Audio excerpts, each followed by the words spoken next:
Hello বন্ধুরা, সবাইকে শুভ দুপুর। আজকে কচু শাক রান্না করব। আমি কিন্তু কচু শাকগুলো ছোট ছোট করে কেটে নিয়েছি। এটা কিন্তু 2 আঁটি কচু শাক ভালো করে ধুয়ে নিয়েছি। এখন আমি এইগুলোকে সেদ্ধ করে নেব। কড়ার মধ্যে অল্প জল দিয়ে কচু শাকগুলো দিয়ে দিয়েছি। এখন লবণ দিয়ে দেবো। এখন আমি ঢাকা দিয়ে দেব। ঢাকাটা খুলে দিয়েছি, একবার নেড়ে দেব। এখনও কিন্তু সেদ্ধ হয়নি, বাকি রয়েছে, আরও ভালো করে সেদ্ধ করে নেব। সেদ্ধ হয়ে গেছে, এখন আমি নামিয়ে নেব।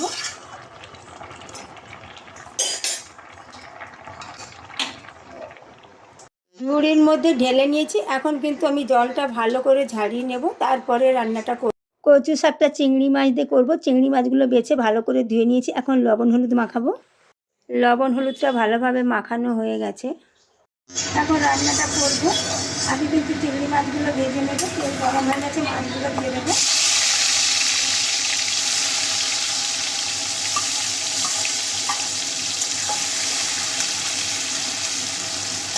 চিংড়ি মাছগুলো কিন্তু বেশি কড়া করে ভাজবো না, হালকা করে ভেজে তুলে নেব। ভাজা হয়ে গেছে, তুলে নেব। এর থেকে বেশি কড়া করে আমি আর ভাজবো না।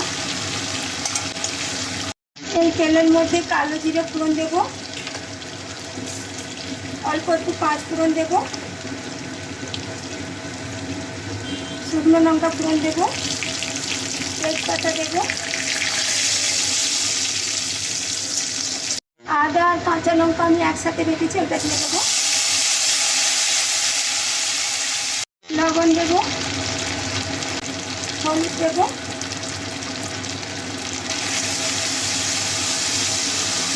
কাশ্মীরি লঙ্কার গুঁড়ো দেব,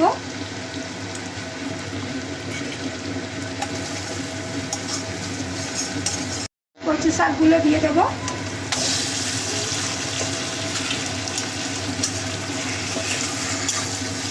এখন চিংড়ি মাছটা দিয়ে দেবো।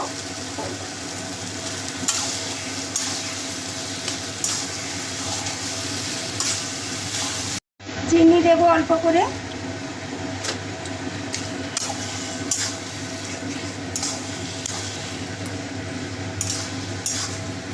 এর মধ্যে আমি একটা ভাজা মশলা দেব। মশলাগুলো আমি আগে থাকতে ভেজে গুঁড়ো করে রেখেছিলাম। এতে রয়েছে জিরে, ধনে, শুকনো লঙ্কার গরম মশলা। ওইটা এখন আমি দিয়ে দিলাম। আর একটুখানি আমি নেড়ে তারপরে আমি নামিয়ে নেব।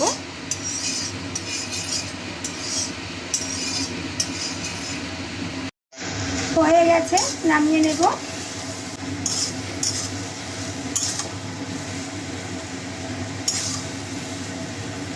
এই দেখুন বন্ধুরা, কচু শাক একদম রেডি হয়ে গেছে। আজকের এই রান্নার ভিডিওটা আপনাদের কেমন লাগলো অবশ্যই কিন্তু কমেন্টে জানিও। আমি যেভাবে রান্নাটা করলাম একবার এইভাবে করে খেয়ে দেখবেন, আশা করি আপনাদের ভালো লাগবে। আমার ভিডিও যদি আপনাদের ভালো লাগে লাইক কমেন্ট করো। সবাই ভালো থাকুন, টাটা।